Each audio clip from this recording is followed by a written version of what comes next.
আজ গেছিলাম মা অন্নপূর্ণা মন্দিরে।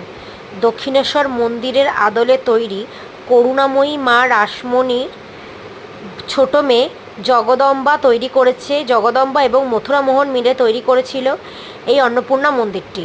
অন্নপূর্ণা মন্দিরটা অন্নপূর্ণা, সোনার অন্নপূর্ণা এবং রূপোর শিব দিয়ে প্রতিষ্ঠিত।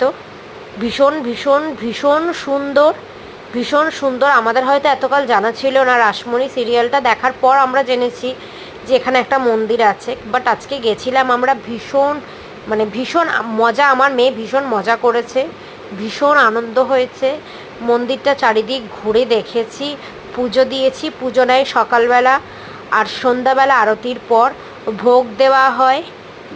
দুপুরবেলা একটা কুপন দেওয়া হয় 180 টাকার, একটা কুপন দেওয়া হয় 120 টাকার। একটা যে কুপনটা 120 টাকার দেওয়া হয় সেটা হলো নিরামিষ ভাতের কুপন, আর 180 টাকার যে কুপনটা কাটা হয় সেটা হলো মাছ ভাতের কুপন।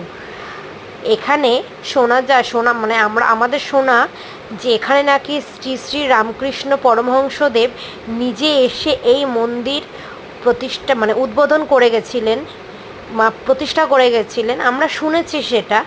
নিজে পায়ে হেঁটে এসে তার অসুস্থতা থাকাকালীন এই মন্দির সে উদ্বোধন করে গেছে, যেটাই বলে।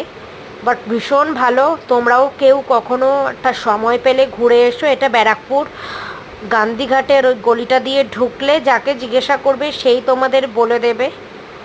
আমরা গেছিলাম গঙ্গার ঘাটেও। গঙ্গার ঘাটে দেখছি লোকে স্নান করছে, বাট গঙ্গা না, স্নান করছে।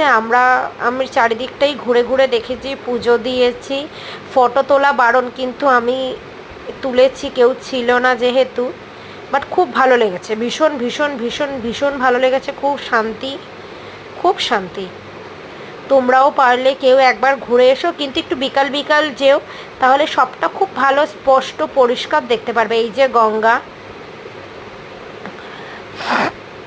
দেখে নাও। ব্যারাকপুর স্টেশন থেকে অটো পেয়ে যাবে। বললেই হবে যে অন্নপূর্ণা মন্দির যাব। অসাধারণ। তোমাদের ভিডিওটা কেমন লাগলো জানিও।